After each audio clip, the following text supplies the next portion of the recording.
फिरोजाबाद के शिकोहाबाद में आज ग्रीन पार्क होटल में अखिल भारतीय वैश्य एकता परिषद की उपशाखा वैश्य सेना द्वारा मंडलीय पदाधिकारी सम्मेलन हुआ। सम्मेलन की शुरुआत महात्मा गांधी के चित्र पर माल्यार्पण करके की गई। सम्मेलन में आए हुए मंडल के पदाधिकारियों का माला पहनाकर स्वागत किया गया। कार्यक्रम में नवनियुक्त पदाधिकारियों का माला पहनाकर और शॉल उड़ाकर स्वागत किया गया। राष्ट्रीय अध्यक्ष डॉक्टर सुमंत गुप्ता ने कहा कि प्रदेश में जहां जहां वैश्यों की संख्या ज्यादा है वहां वहां प्रदेश सरकार हमारे वैश्य बंधुओं को टिकट देने का काम करे। परिषद द्वारा राजनीतिक अधिकार यात्रा लक्ष्य 2022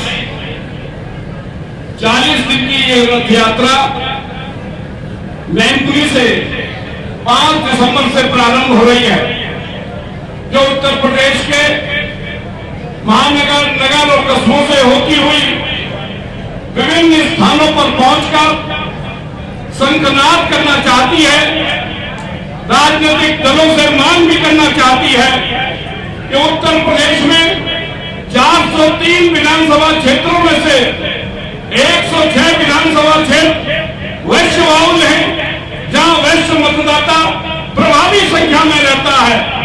राजनीतिक दलों ने एक नारा दिया था, जिसकी जितनी आबादी सत्ता में उसकी उतनी भागीदारी। वर्तमान समय में सर्वाधिक उपेक्षा अगर किसी की समाज की हो रही है तो उसका नाम है वैश्य समाज। राजनीतिक दृष्टि से मात्र 20 विधायक वर्तमान विधानसभा में है। कोई डिप्टी सीएम उत्तर प्रदेश में वैश्य समाज का नहीं है। महत्वपूर्ण पोर्टफोलियो भी मंत्रिमंडल में वैश्य समाज को प्राप्त नहीं है। ये राजनीतिक यात्रा समाज के लोगों में जन जागरण, जन चेतना पैदा करके आह्वान करना चाहती है, वैश्य पुत्रों, बाबा साहब पुत्रों, इकट्ठे हो जाओ और इकट्ठे होकर अपने अधिकारों के लिए सड़क पर उतरकर राजनीतिक दलों को सबक सिखाने का काम करो। जो राजनीतिक दल हम लोगों को टिकट देने का काम करेगा, वैश्य समाज उसके साथ खड़ा दिखाई पड़ेगा। ये राजनीतिक अधिकार यात्रा इसीलिए निकाली जा रही है। मेरे वैश्य समाज के बंधुओं, आज से कहने के लिए आया हूं कि आने वाले कल में कुछ लोग पद चिन्ह बनाते हैं और कुछ पद चिन्हों पर चला करते हैं। वैश्य समाज पद चिन्ह बनाता है। चंद्रभान गुप्ता, राम प्रकाश गुप्ता, बनारसी विलास गुप्ता उत्तर प्रदेश के मुख्यमंत्री रह चुके हैं। आने वाले कल में अगर हमने 100 विधायक किए तो आने वाले कल में वैश्य समाज निर्णायक भूमिका अदा करेगा और मुख्यमंत्री बनेगा। ये तय उत्तर प्रदेश की विधानसभा में होने वाला। इसलिए ये राजनीतिक रथ यात्रा निकाली जा रही है। आज के मंडलीय सम्मेलन में ये भी कहना चाहते हैं कि अभी विगत समय जो मंत्रिमंडल का विस्तार हुआ, एनएलसी बनाई गई, बैकवर्ड के लोगों को ही प्राथमिकता दी गई, अन्य समाज के लोगों को प्राथमिकता दी गई, जबकि वैश्य समाज में 15 वैश्य समाज के ऊपर ऐसे हैं जो पिछड़े वर्ग में आते हैं। किसी भी वैश्य समाज के व्यक्ति को न तो एनएलसी बनाया गया, न मंत्रिमंडल में स्थान दिया गया। ये उपेक्षा क्यों? जबकि कोरोना काल में सर्वाधिक योगदान देने का काम, तन मन धन से दान करने का काम अगर कोई करता है, इस प्रदेश की धरती पर तो केवल वैश्य समाज करता है। ये मंडलीय सम्मेलन ये भी प्रस्ताव पारित करना चाहता है। वैश्य सेना के प्रदेश अध्यक्ष राजीव गुप्ता ने कार्यक्रम में आए हुए अतिथियों का स्वागत सत्कार किया। आगरा महापौर ने कहा कि वैश्य समुदाय को एकजुट होना चाहिए, जिससे कि उनकी आवाज लखनऊ तक आसानी से पहुंच सके। जब हम लोग जन्म लेते हैं, थोड़ा थोड़ा बड़ा होते तो सुनते हैं तो अपने व्यापार की, नोट कमाने की बातें अपने परिवार से सुना करते हैं। ठीक है, हमें पैसा भी कमाना है, व्यापार करना है, एक दूसरे कार्यक्रम में तो हम लोग लगे रहते हैं, क्योंकि संस्कार ही ऐसे पेट से सीख के आते हैं, घरों में सीख के आते हैं कि जन्म लेना है, दुकान संभालनी है, शोरूम खोलना है, व्यापार करना है। और जब जन्म ले लेते हैं, पढ़ाई होती है, स्कूल में जाते हैं, तब भी व्यापार की बात करते हैं। कॉलेज में आते हैं, कॉलेज में भी बात हो रही है, भाई तुम्हें इतना पढ़ने की जरूरत है, तुम्हें तो दुकान चलानी है, व्यापार करना है।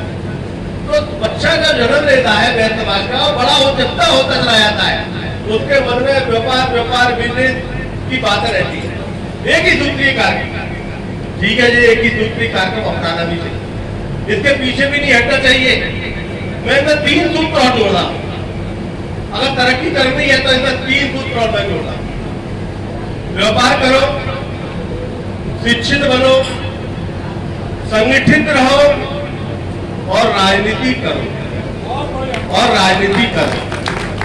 अगर ये 4 सूत्र के कार्यक्रम बनाए आप लोगों ने और इन 4 सूत्रों को लेकर अगर आप लोग आगे बढ़े तो हम कहीं पर पिछड़ने वाले नहीं है। न हमारे ऊपर कोई गुंडे करने वाला है, न प्रशासनिक अधिकारी अपना कोई अनैतिक लाभ लेने के लिए दबाव बनाने वाला है। संगठित रहने से अनेक प्रकार की समस्याओं का समाधान होता है। मुझे बड़े दुख के साथ कहना पड़ता है कि हम लोग बात करते हैं और बात करते करते जब कहीं अपने ही बीच के लोगों को आगे बढ़ाने की बात आती है या अपने व्यापार में कहीं कोई समस्या आती है तो हम लोग उस समस्या का समाधान नहीं करते हैं। और वो कुछ इस प्रकार के भी लोग होते हैं जो विघटनकारी तत्व होते हैं, विघटनकारी माहौल को खराब करने वाले लोग होते हैं। उनसे सावधान रहने की जरूरत है, साथ देने की जरूरत है। आज मान लीजिए शुक्रवार में हम बैठे, शुक्रवार में अगर इतनी बड़ी समाज है, मुझे गुप्ता जी की बात ध्यान में आए, अभी भाषण दिया उन्होंने और बड़ी ऐलान की बातें करी, हर प्रकार से सक्षम वाली बातें करी और हम वास्तव में हर प्रकार से सक्षम हैं। हमारे अंदर दिमाग है, हमारे अंदर व्यापार करने की क्षमता है। हम जो है बड़े बड़े लोगों से हमारे संबंध है, लेकिन हमारी क्या एक कमी है कि हम सोचते हैं इन विवादों से मत पड़ो, पैसा दो विवाद निपटा, पैसा दो विवाद निपटा। ये जो भावना है, ये भावना हम लोगों को कमजोर कर रही है, दूसरे लोगों को मजबूत करने का काम करती है। बनिया दबा लो, पैसा देगा। ये भावना अब दूसरे लोगों में समाप्त करने के लिए आप सब लोगों को मैदान में आना पड़ेगा और मैदान में आने के लिए आपको एकजुट होना पड़ेगा, एकजुट होना पड़ेगा। इन सबका एक मंत्र है एकजुटता,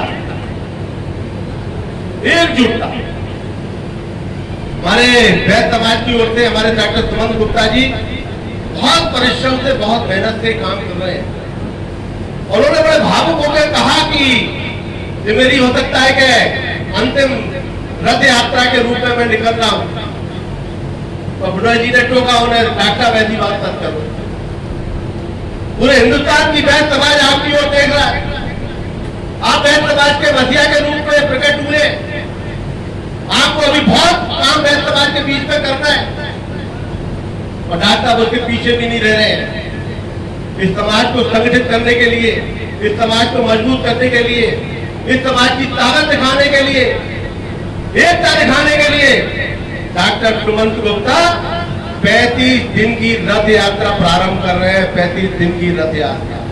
उस रथ में बैठेंगे, उस रथ में चलेंगे, उस रथ में सोएंगे, रथ में ही भोजन करेंगे। कितना बड़ा त्याग करने जा रहे हैं आपके लिए और हमारे लिए, त्याग करने जा रहे हैं। पूरा चार्ट अभी मैं पढ़ रहा था कि किसके जिले में कौन कौन से दिन ये रथ यात्रा चलेगी, सारा विवरण आप लोगों के सामने दिया हुआ है।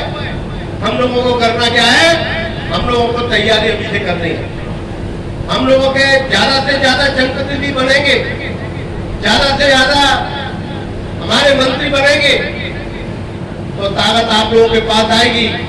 जब ताकत जनप्रतिनिधियों के पास होती है तो ताकत का विस्तारीकरण भी होता है।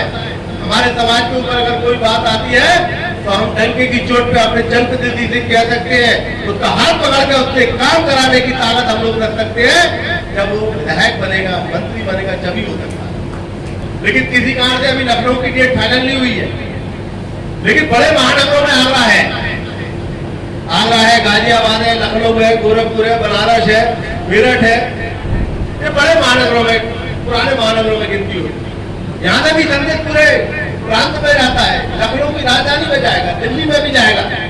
तो लखनऊ, आगरा में 50,000 लोगों का लक्ष्य लेकर हमारी 65% के लोग काम कर रहे हैं। मैं आपसे आह्वान कर रहा हूँ, यहाँ तो आपको रहना ही है कार्यक्रम में। आगरा वाले कार्यक्रम में भी आप सब लोगों को कंधे से कंधा मिलाकर आगरा का साथ देने के लिए आना है, जिससे कि आगरा की आवाज लखनऊ तक जा सके, लखनऊ तक जाने का जो संदेश दे सके कि अब वैश्य समाज सोने वाला समाज नहीं रहा है, वैश्य समाज जागरूक हो चुका है, वैश्य समाज अपने हक की लड़ाई के लिए सड़कों पे आ रहा है, वैश्य समाज को अधिकार दिलाने के लिए डॉक्टर सुमंत गुप्ता पूरे उत्तर प्रदेश के अंदर रथ यात्रा लेकर निकले हुए हैं। और उसमें हम लोगों की सबकी भागीदारी निश्चित रूप से अगर होगी तो जो उद्देश्य वैश्य एकता परिषद है लेकर रथ यात्रा प्रारंभ की है, निश्चित रूप से उस उद्देश्य को हम सफल करने में हासिल होंगे। बस आप लोग रथ यात्रा का साथ दिए।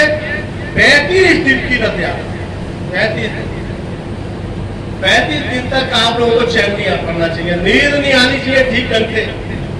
बहुत बड़ी लंबे समय तक चलने वाली रथ यात्रा है, चिंता करनी चाहिए 35 दिन तक रथ यात्रा कैसे चलेगी।